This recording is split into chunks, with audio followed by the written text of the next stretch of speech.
je commence par me présenter. Je suis donc Jorge Kirillovski. Je dirige le centre de recherche François Yaffil de GlaxoSmithKline. Alors, c'est important de dire qui était François Yaffil et pourquoi les centres s'appellent comme ça. C'était mon prédécesseur.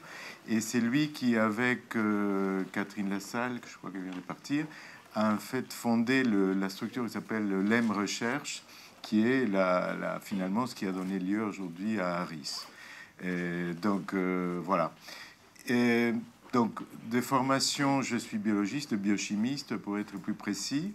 Je suis argentin d'origine. Vous avez perçu un petit accent léger, charmant. Et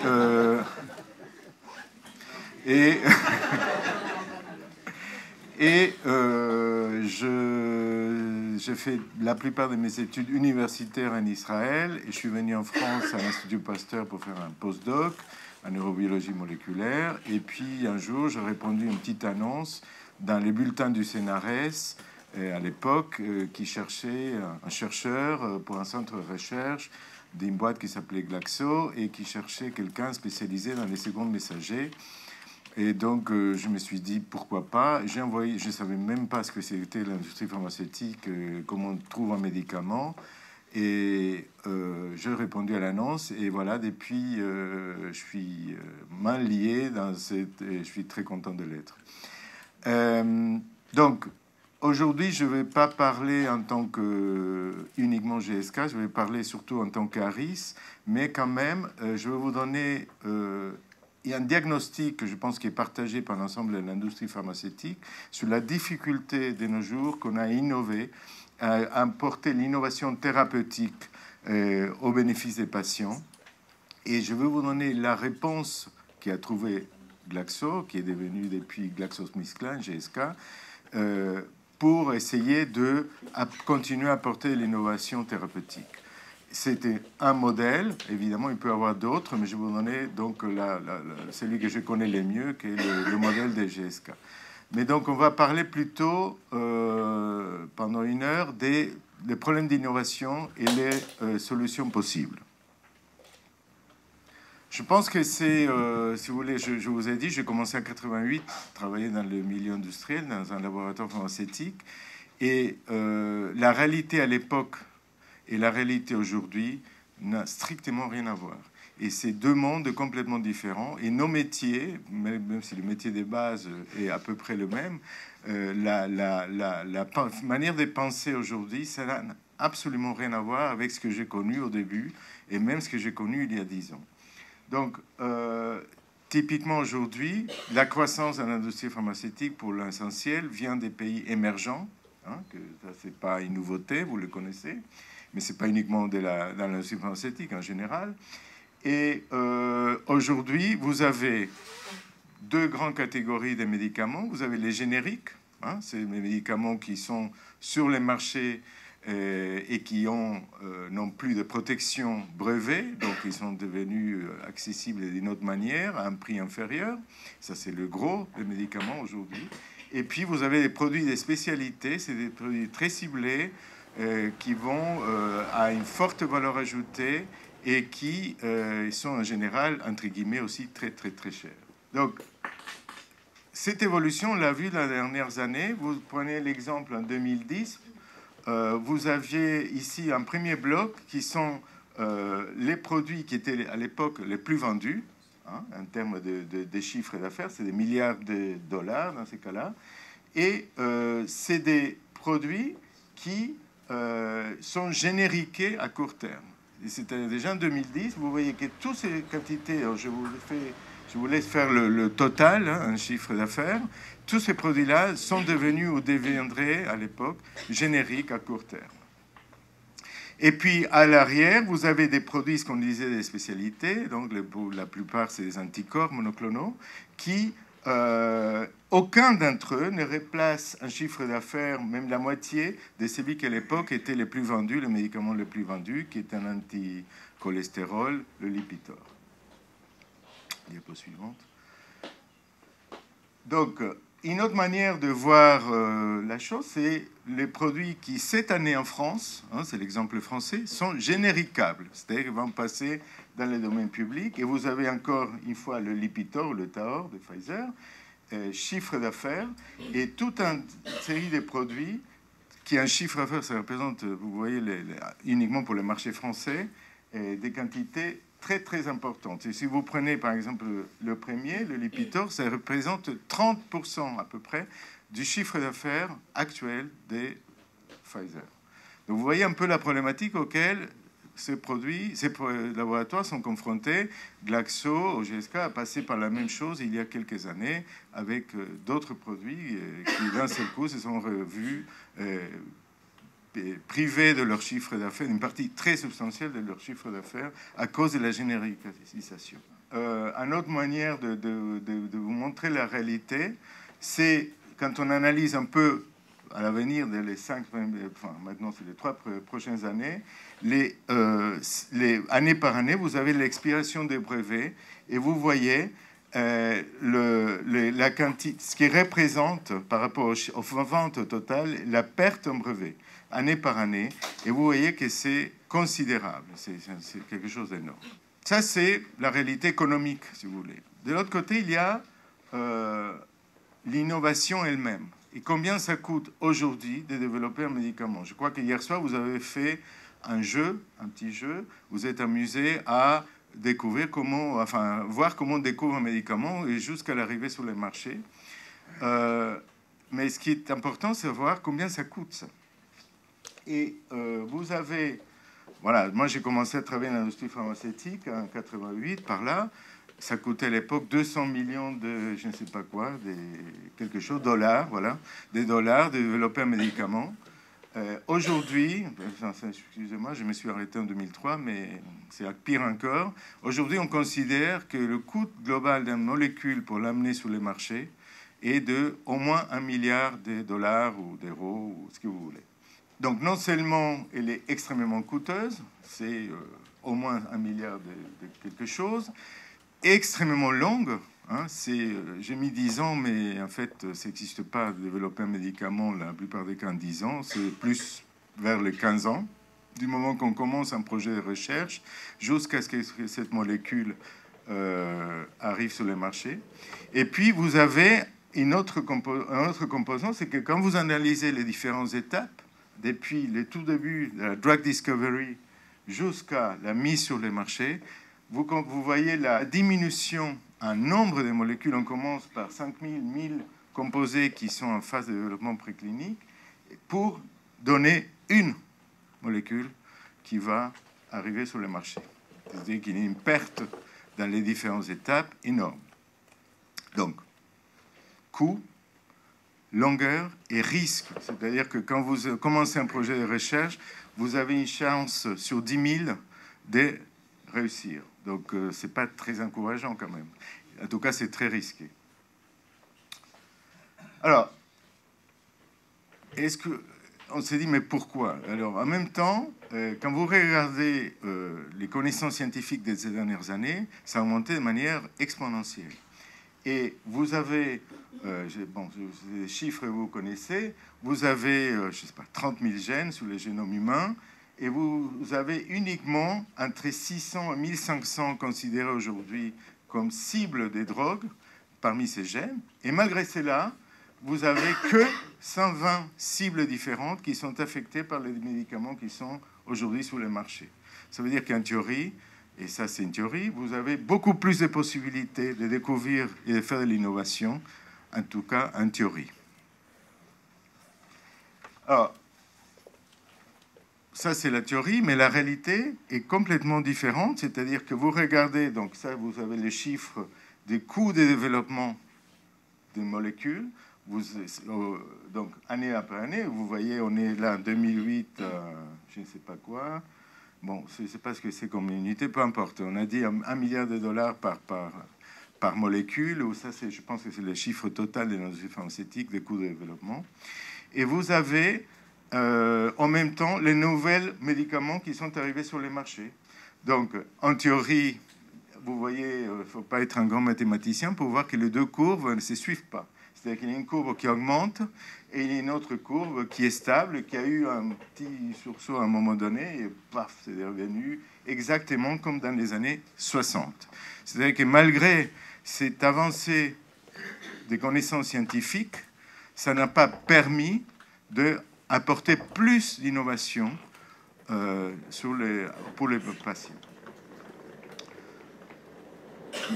Alors, je pense qu'il y a eu effectivement dans les années 90 une rupture, c'est-à-dire que l'industrie pharmaceutique, on vivait sur un modèle qui n'existait plus. On a mis du temps à s'en rendre compte, mais dans lesquels vous avez les connaissances scientifiques qui ont augmenté, comme je disais, de manière exponentielle, et en même temps la quantité de nouveaux médicaments qui diminue surtout par rapport à l'investissement qui est fait. Donc il y a quelque chose qui clairement ne va pas ou n'allait plus. Alors ensuite, vous regardez, on a été toujours très fiers dans l'industrie, les grands groupes pharmaceutiques à appartenir, c'est nous qui amenions les nouveaux médicaments, mais en fait, on ne s'est pas rendu compte d'une autre réalité qui était venue évidente, c'est que, par exemple, si vous prenez dans les années 2000, vous aviez à l'époque les nombres des molécules en phase 3, et en ces cas-là, qui venaient des petites sociétés de biotechnologie, versus le nombre des médicaments en phase 3, des molécules en phase 3 apportées par l'industrie, les grands groupes pharmaceutiques, ce qu'on appelle les big pharma. Et vous voyez qu'avec le temps, vous voyez la part des big pharma est diminuée, et vous voyez la part des nouvelles molécules, enfin des molécules en phase 3, qui a augmenté énormément en provenance des biotech. Et ça, c'est quelque chose, une réalité qu'on n'était pas prêt à la voir il y a encore quelques années et qu'on a dû se rendre à l'évidence parce que les chiffres parlent d'elles-mêmes. Donc ça veut dire qu'il y a quelque chose dans le modèle des grands groupes pharmaceutiques qui n'allait pas pour apporter l'innovation. Une autre caractéristique, on a mis du temps, certains groupes en tout cas ont mis du temps à s'apercevoir, c'est que la petite molécule chimique classique comme médicament était petit à petit, pas remplacée évidemment, mais sa part diminuait au détriment des produits biotechnologiques, que ce soit dans le domaine des anticorps, les vaccins, etc. etc. Et ça devient de plus en plus important, et là c'est un chiffre d'affaires, et ça a tendance à devenir encore plus important. Et ça c'est quelque chose aussi qui est important d'intégrer dans les raisonnements, comment faire de l'innovation et où se trouvent les tendances, où vont ces tendances.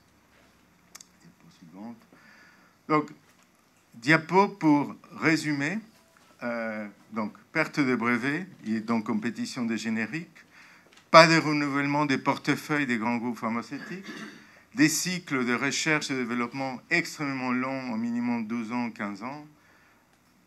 Les groupes, vous savez, ça je n'ai pas parlé, mais tous ces groupes-là sont les résultats, les groupes actuels pharmaceutiques, les grands groupes, sont les résultats des fusions et des méga-fusions entre différents groupes. On arrive à des groupes de taille très importante. On pense que la taille critique est atteinte pour la plupart des groupes.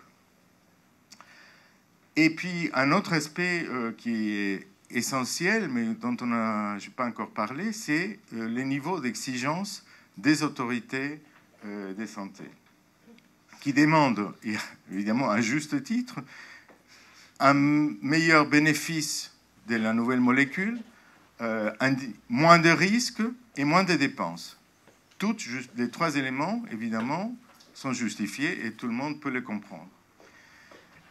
Donc, aujourd'hui, quand j'ai commencé, mettre un produit sur le marché était, je ne dis pas facile, mais était beaucoup plus simple qu'aujourd'hui, dans lequel le nombre d'obstacles qu'il faut franchir, je crois que vous allez le voir plus tard, est énorme. Et donc, les risques pour nous, industriels, a augmenté encore plus. Les nombres d'échecs que vous avez aujourd'hui pour des questions de sûreté dans les différents essais cliniques est énorme. C'est-à-dire on n'a pas été capable de les diminuer. Et puis, avec tout ça, ce qu'il ne faut pas oublier, c'est qu'il y a des besoins thérapeutiques qui ne sont pas satisfaits. C'est-à-dire qu'on pourrait se dire, bah, finalement, pourquoi apporter une innovation? Mais non. La diapo suivante, je pense que oui, c'est ça. J'ai listé, c'est une liste évidemment pas complète, des principaux besoins médicaux aujourd'hui. Et vous pouvez voir que il y a encore un besoin énorme dans tous ces domaines pour apporter une innovation et apporter un bénéfice aux patients. Donc, le problème, c'est pas le besoin, hein, le besoin est là. Le problème, c'est comment. Évidemment, comme je disais, il n'y a pas une réponse qui soit simple. Hein, c'est pas un problème évidemment simple. C'est un problème très complexe. Je pense que chaque groupe pharmaceutique essaye de répondre à ça d'une manière un peu différente. Mais il y a une tendance générale. Et donc, l'exemple que je vais parler de GSK, je pense que c'est assez suivi par d'autres. Et je pense que de ce point de vue, GSK était assez précurseur dans son temps de créer ce nouveau concept de drug discovery dont on va vous parler. Donc, la solution, c'est premièrement, et ça c'est une évidence de le dire, mais c'est important de le dire, il faut développer des médicaments qui répondent à des réels problèmes et des besoins thérapeutiques. C'est-à-dire qu'aujourd'hui, et ça c'est mon avis, là je ne parle pas au titre d'Aris, mais moi, développer une nouvelle molécule pour le problème des jambes lourdes, ça n'a aucun sens. Personne, et tout le monde le sait, personne ne va obtenir aujourd'hui un remboursement pour un vénotonique. Donc ça, c'est des médicaments des années 50 et 60, et tout ça, c'est complètement dépassé. Un autre objectif, c'est de diminuer le risque en développement. C'est-à-dire que vous avez vu, on commence par 10 000 molécules pour arriver à une sur les marchés. Il y a quelque chose qu'il faut fondamentalement changer pour diminuer ces risques et augmenter la probabilité de succès. Pour cela, c'est pareil une évidence, mais ça n'a pas été toujours le cas. Il faut bien évidemment prendre les bonnes décisions le plus en amont possible dans le parcours des découvertes en médicaments. Ces cycles de recherche et développement que vous avez vu, 10 à 15 ans pour une molécule, il est clairement impératif de les diminuer. Un, pour arriver à répondre aux besoins médicaux plus rapidement possible, mais aussi pour diminuer les coûts qui sont exorbitants en recherche. Alors, il y a une phrase là qui est très importante, c'est s'ouvrir vers l'extérieur. Alors, quand j'ai commencé pendant des années, les chercheurs dans les milieux industriels, pharmaceutiques, on se croyait les meilleurs. Évidemment, c'est nous qui savons comment découvrir un médicament. On n'a pas besoin des autres. On est les meilleurs, on est géniaux, etc. Bon, inutile de vous expliquer qu'on s'est trompé. Et c'est simple. Si vous avez, je sais pas, un groupe comme GSK, il y a, de par le monde, il y a 10 000 chercheurs à différents stades impliqués dans la R&D d'un groupe comme GSK. Idem dans les autres grands groupes, plus ou moins. Et si vous considérez le nombre de scientifiques totaux qu'il y a dans le monde, bien évidemment, on est très loin du compte. Et il n'y a pas de raison qu'il y en a des meilleures idées ici ou ailleurs. Et donc, il y a un pool d'idées, il y a une pool d'innovation potentielle, un vivier d'innovation qui se trouve un peu partout. Et il faut s'ouvrir, et il faut partager avec d'autres. Et c'est le seul moyen qu'on va augmenter notre chance de succès. Donc l'ouverture vers l'extérieur est une composante très importante de ce type de changement. Et dans ce sens-là que j'ai mis cette phrase, augmenter les partenariats entre le secteur public et le secteur privé, pour cette raison-là, me paraît essentiel.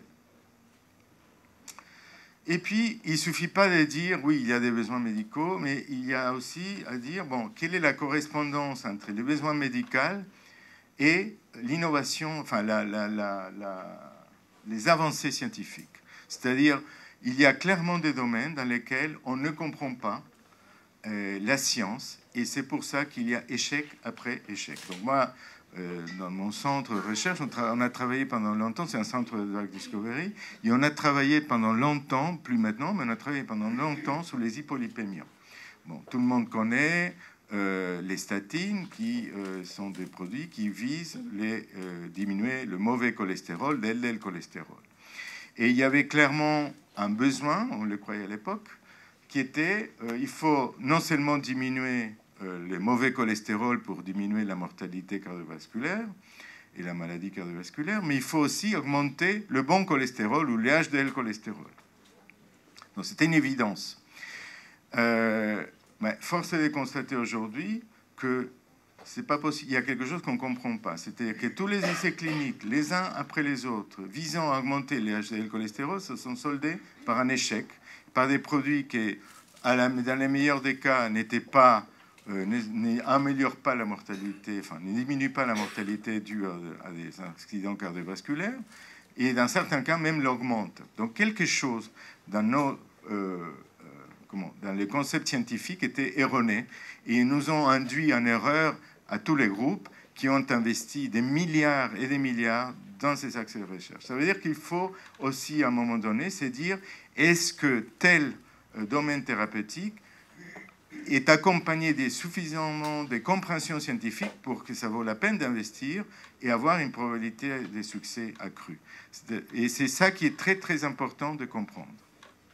Modèle de l'industrie pharma d'hier, c'était les blockbusters, hein, les grands médicaments qui vont faire des milliards. Pareil, quand j'ai commencé, jusqu'il n'y a pas si longtemps que ça, si le médicament qu'on allait un jour mettre sur le marché ne faisait pas au moins 1 milliard de chiffre d'affaires, pas la peine d'investir.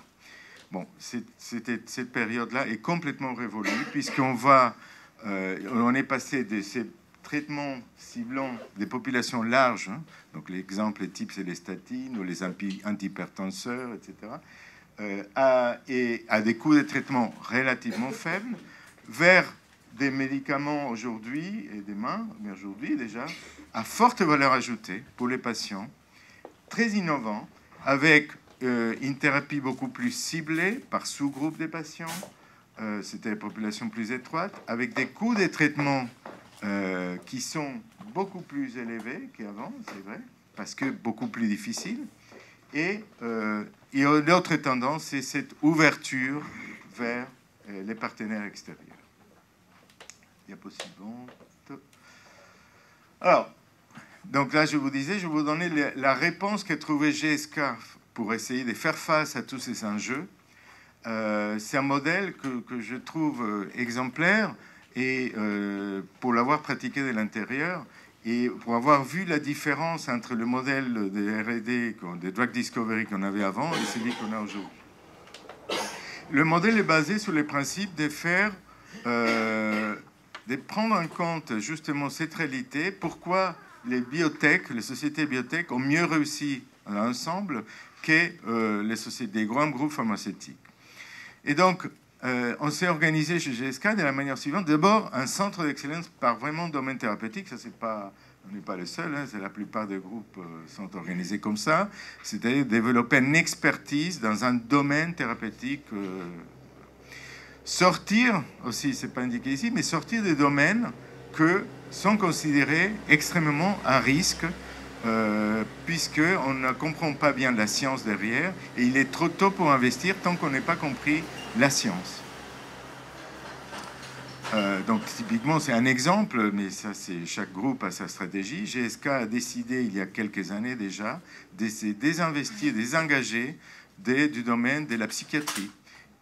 Échec après échec des essais cliniques, et qui simplement étaient les résultats des manques de prédictibilité des modèles animaux appliqués à la maladie réelle humaine, échec après échec, et donc ils ont décidé, ça suffit, il y a quelque chose qu'on ne comprend pas fondamentalement, et on ne va pas continuer à investir dans ce domaine tant que la science n'est pas avancée suffisamment. Idem pour le domaine des dyslipidémies dans lesquelles on était. On a décidé, c'est pas la peine, on va pas continuer. On voit pas qu'est-ce qu'on peut faire scientifiquement pour apporter un bénéfice aux patients. On comprend pas tout. On arrête. On voit si les choses progressent et on verra. On décidera à ce moment-là de réinvestir si besoin. Donc ça, c'est les grands centres d'excellence. Mais la caractéristique, c'est que chacun de ces centres d'excellence par domaine thérapeutique c'est organisé, est constitué par des petites structures qui s'appellent Discovery Performance Units ou DPUs, DPU.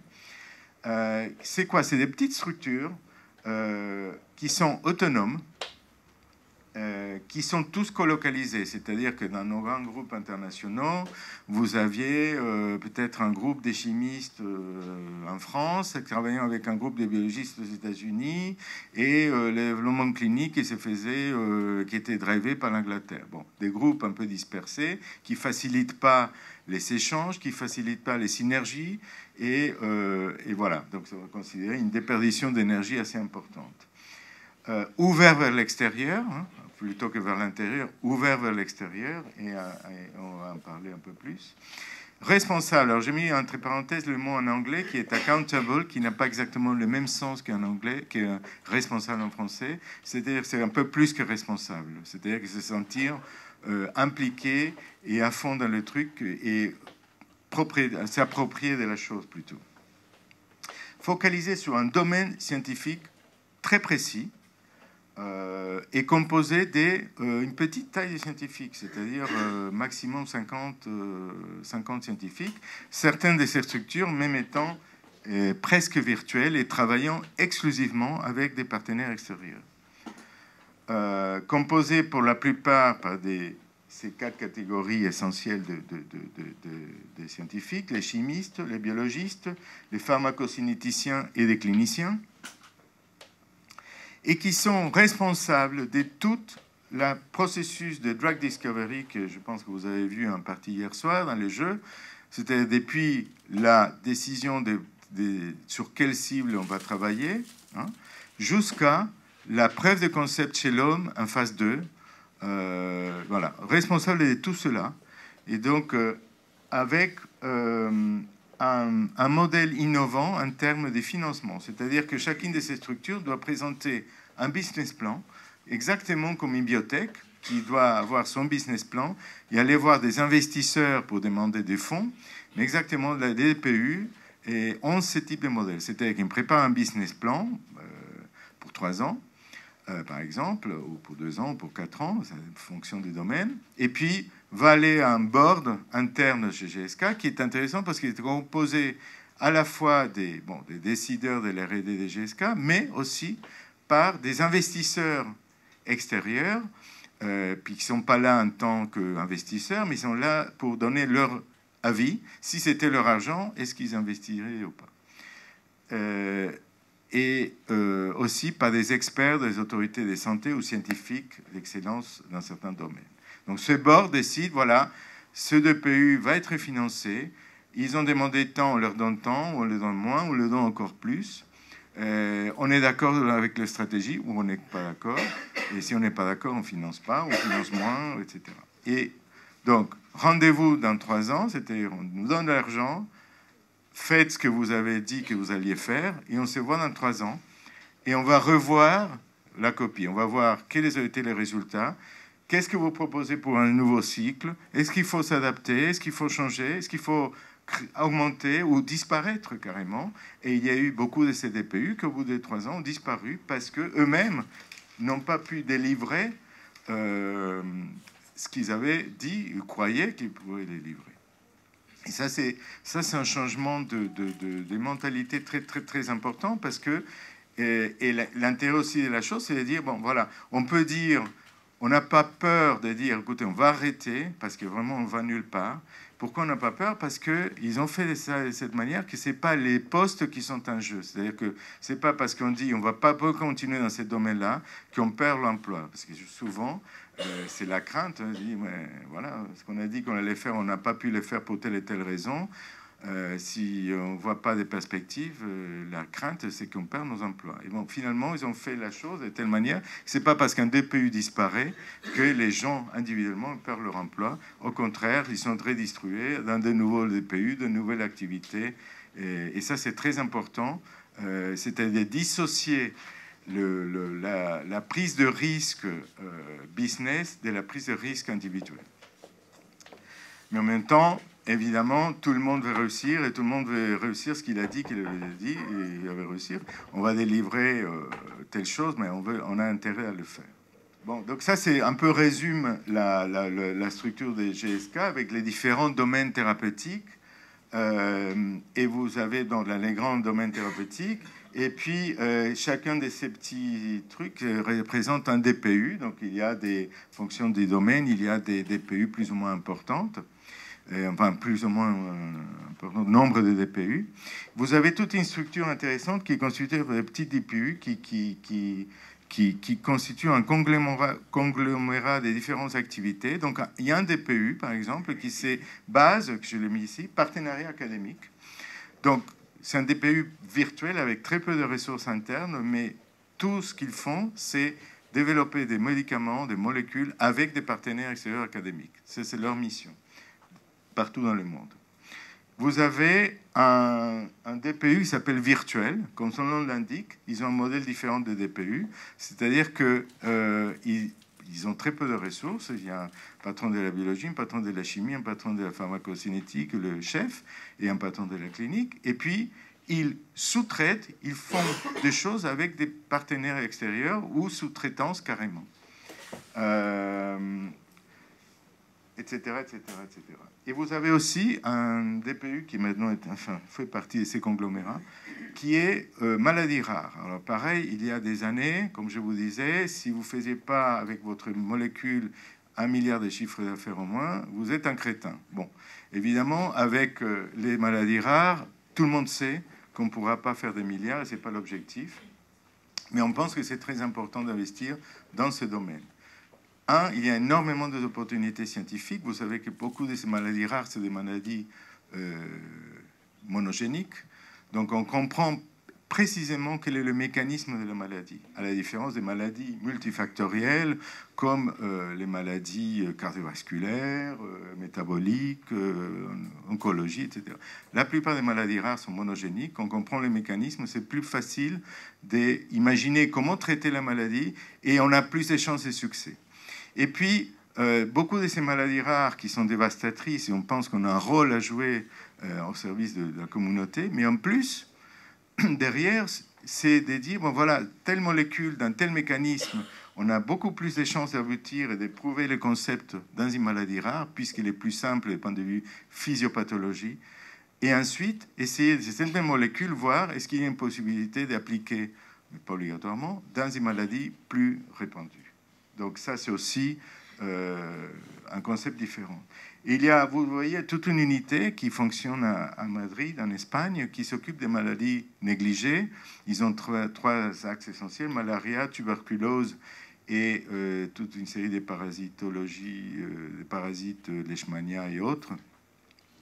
Et ils ont encore un modèle de financement complètement différent, un partenariat avec l'Organisation mondiale de la santé et la Fondation Gates, et la Wellcome Trust, qui financent partiellement ces activités et qui ont un modèle aussi des laboratoires ouverts vers l'extérieur, dans lesquels des laboratoires, des académiques du monde entier travaillant dans ces domaines viennent travailler avec les chercheurs de GSK au sein même des laboratoires de GSK et avec des molécules qui sont mises à disposition de la communauté académique pour spécifiquement traiter ces maladies négligées.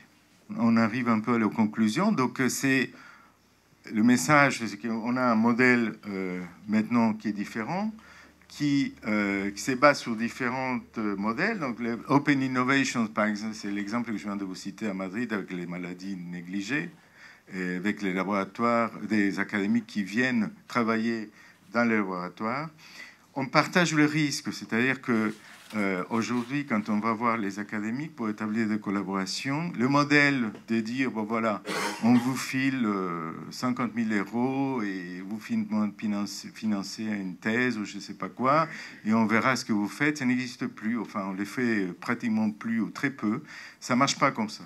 Ça ne peut pas marcher comme ça parce que ça ne donne rien. Et donc, c'est plutôt un modèle de partage de risques dans lequel on met des ressources en commun et on travaille ensemble. Voilà, ça, c'est des exemples d'ouverture vers l'extérieur dans lesquels, pareil, à une époque, on ne publiait pas, on publiait peu. Maintenant, la tendance est au contraire publier parce qu'on pense que c'est le seul moyen de faire avancer la chose.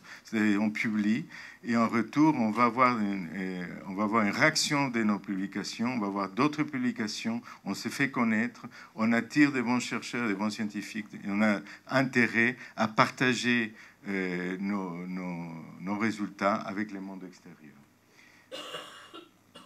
Donc, un peu la conclusion, c'est que je vous ai résumé le parcours de ma carrière.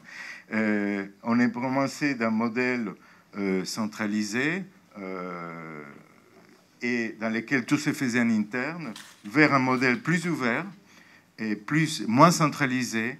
Et je pense que la tendance, pas complètement, mais la tendance va être quelque part au milieu, peut-être entre ces deux situations, c'est-à-dire que la drug discovery virtuelle, complètement virtuelle, je ne pense pas qu'elle va avoir existé, mais je pense qu'on va encore, l'ouverture vers l'extérieur va faire qu'on aura plus de recherche vers l'extérieur et un peu moins en interne. Ça, c'est la tendance que je vois. Et dernière diapo pour résumer, c'est que je pense que les efforts des boîtes comme GSK, mais d'autres aussi, commencent à porter leurs fruits. Donc ça, c'est simplement un article sorti récemment sous les Échos. Et comme vous voyez, les titres, enfin j'espère que c'est une question, mais je pense que c'est vrai, c'est que l'innovation commence, enfin tout ça commence à porter ses fruits. Et l'innovation répare à la hausse. Je crois que c'est ma dernière diapo qui résume un peu l'avenir tel que je le vois, de l'évolution de l'innovation au sein de l'industrie pharmaceutique. Je vous remercie beaucoup.